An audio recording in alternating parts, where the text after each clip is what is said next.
القدس فلسطین کا شہر اور دارالحکومت ہے۔ یہ یہودیوں، مسیحیوں اور مسلمانوں تینوں کے نزدیک مقدس شہر ہے۔ یہاں مسلمانوں کا قبلہ اول مسجد اقصیٰ اور گنبد الصخرہ واقع ہیں۔ مکہ مکرمہ سے بیت المقدس کا فاصلہ تقریباً 1300 کلومیٹرز ہے۔ القدس کو یورپی زبانوں میں یروشلم کہتے ہیں۔ القدس پہاڑیوں پر آباد ہے اور انہی میں سے ایک پہاڑی کا نام کوہ سیخون ہے، جس پر مسجد اقصیٰ اور گنبد الصخرہ واقع ہیں۔ مسجد اقصیٰ کے اطراف 1600 میٹر لمبی پتھروں کی دیوار ہے۔ اس کے اندر 9 دروازے ہیں۔ مسجد اقصیٰ کی بنیاد مکہ مکرمہ کی بنیاد ڈالنے کے 40 سال بعد حضرت سیدنا آدم علیہ السلام یا ان کی اولاد میں سے کسی نے ڈالی۔ پھر اس کی تعمیر سیدنا سام بن نوح علیہ السلام نے کی۔ عرصہ دراز کے بعد حضرت سیدنا داؤد علیہ السلام نے بیت المقدس کی بنیاد اس مقام پر رکھی جہاں حضرت سیدنا موسیٰ علیہ السلام کا خیمہ نصب کیا گیا تھا۔ اس عمارت کے پورا ہونے سے پہلے حضرت سیدنا داؤد علیہ السلام کی وفات کا وقت آ گیا تو آپ نے اپنے فرزند حضرت سیدنا سلیمان علیہ السلام کو اس کی تکمیل کی وصیت فرمائی۔ چنانچہ سیدنا سلیمان علیہ السلام نے جنوں کی ایک جماعت کے ساتھ مسجد اقصیٰ کو تعمیر کیا۔ بیت المقدس مسلمانوں کا قبلہ اول ہے۔ ہجرت کے بعد 16 سے 17 ماہ تک نبی کریم صلی اللہ علیہ وآلہ وسلم مسجد اقصیٰ کی جانب رخ کر کے ہی نماز ادا کیا کرتے تھے۔ پھر تحویل قبلہ کا حکم آنے کے بعد مسلمانوں کا قبلہ خانہ کعبہ ہو گیا۔ مسلمانوں کے نزدیک مسجد حرام اور مسجد نبوی کے بعد تیسرا مقدس ترین مقام مسجد اقصیٰ ہے۔ مقامی مسلمان اسے المسجد الاقصیٰ یا حرم قدسی شریف کہتے ہیں۔ یہ مشرقی یروشلم میں واقع ہے جس پر اسرائیل کا قبضہ ہے۔ یہ یروشلم کی سب سے بڑی مسجد ہے جس میں 5000 نمازیوں کی گنجائش ہے، جبکہ مسجد کے صحن میں بھی ہزاروں افراد نماز ادا کر سکتے ہیں۔ نبی کریم صلی اللہ علیہ وآلہ وسلم سفر معراج کے دوران مسجد حرام سے یہاں پہنچے تھے اور بیت المقدس میں تمام انبیاء کی نماز کی امامت کرنے کے بعد براق کے ذریعے 7 آسمانوں کے سفر پر روانہ ہوئے۔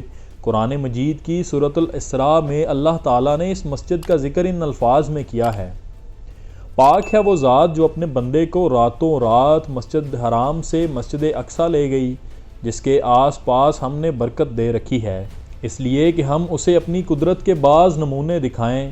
یقیناً اللہ تعالیٰ ہی خوب سننے والا اور دیکھنے والا ہے۔ جب نبی کریم صلی اللہ علیہ وآلہ وسلم مبعوث ہوئے تو اس وقت اس پر سلطنت روم کے عیسائیوں کا قبضہ تھا اور سلطنت روم اس وقت بہت طاقتور تھی۔ لیکن اسی وقت نبی کریم صلی اللہ علیہ وآلہ وسلم نے بیت المقدس کی آزادی کی خوشخبری سنائی اور اس کو قیامت کی نشانیوں میں سے قرار دیا۔ حضرت سیدنا عمر فاروق رضی اللہ تعالیٰ عنہ نے اپنے دور خلافت 16 ہجری بمطابق سن 236 عیسوی میں بیت المقدس کو یہود و نصارہ کے ہاتھوں سے آزاد کرایا تھا۔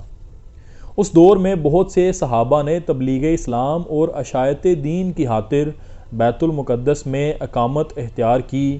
سن 66 ہجری اور سن 86 ہجری کے درمیان خلیفہ عبد الملک بن مروان نے مسجد اقصیٰ کی تعمیر شروع کرائی اور سن 86 ہجری اور 96 ہجری کے درمیان ان کے صاحبزادے خلیفہ ولید بن عبد الملک نے اس کی تعمیر مکمل کی اور اس کی تزئین و آرائش کی۔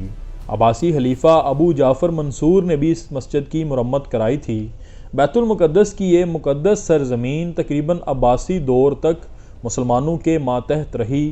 پھر جیسے جیسے ان میں آپسی اختلاف اور انتشار، خانہ جنگی، سیاسی فتنوں اور باطنی تحریکوں کی وجہ سے عباسی حکومت کمزور پڑنے لگی تو گات میں بیٹھے ہوئے صلیبیوں کو موقع مل گیا اور ادھر فاطمی حکومت نے بھی اپنی حکومت کی مضبوطی اور شام سے سلجوکیوں کے خاتمے کے لیے ان صلیبیوں سے مدد طلب کی اور انہیں کئی طرح کی سہولتیں فراہم کر دیں اور بیت المقدس میں آنے جانے کی اجازت دے دی۔ بالآخر ان تمام باتوں کا فائدہ اٹھاتے ہوئے صلیبیوں نے بغاوت کر دی اور اپنے فاطمی خلفاء کے ساتھ غداری اور دھوکہ کیا اور القدس پر قبضہ کے لیے اپنی فوج کو تیار کر لیا اور پھر 70,000 سے زائد مسلمانوں کو شہید کرتے ہوئے بالآخر 492 ہجری بمطابق سن 1099 کو صلیبیوں نے بیت المقدس کو مسلمانوں سے چھین لیا اور یروشلم پر اپنی مسیحی حکومت قائم کر دی۔ پہلی صلیبی جنگ کے بعد جب عیسائیوں کا بیت المقدس پر قبضہ ہو گیا تو انہوں نے مسجد اقصیٰ میں بہت رد و بدل کیا۔